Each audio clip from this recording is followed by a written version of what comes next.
Doctor, madam, तुमच्या शरीरात पाणी कमी झालंय. महिला: हो, खूप दिवसांपासून मी पाणीपुरी नाही खाल्ली.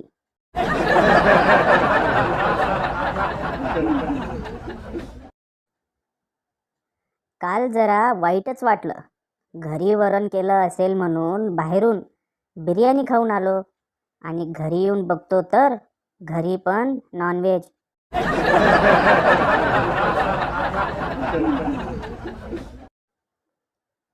सासू सासऱ्यांपासून वेगळी राहणारी सून आपल्या माहेरी येऊन भावाला आणि वहिनीला सांगते, आईबाबांची काळजी घ्या.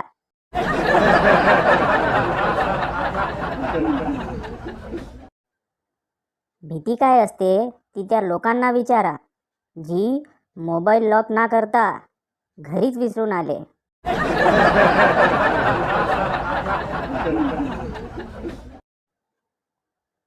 लहान असताना दिवाळी आली की वडिलांकडे हट्ट करायचो की मला टिकल्याची बंदूक आणा म्हणून.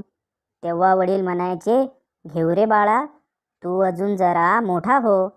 मग वडिलांनी मी 28 वर्षाचा झाल्यावर माझी मागणी पूर्ण केली. आता ती टिकली लावलेली बंदूक रोज वाजते आहे, दिवाळी असो की नसो.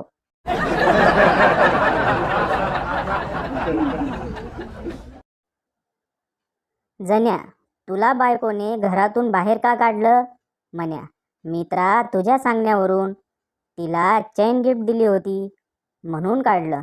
जन्या: चांदीची होती का? म्हण्या: नाही, सायकलची दिली होती.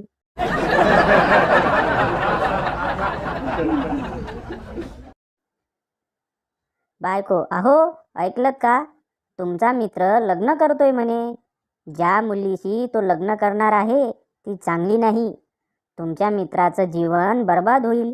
चला, आपण जाऊन त्याला समजावू. नवरा: काही नकोय जायला, मला कोण आलं होतं समजावायला.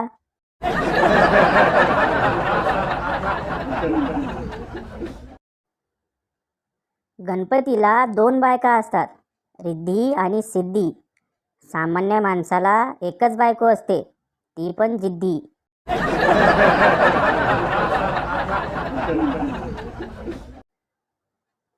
एक मुलगी घरातून पळून जाऊन लग्न करते आणि 3 दिवसांनी परत घरी येते. वडील रागाने: आता काय हवंय? मुलगी: बारीक पिनचा चार्जर.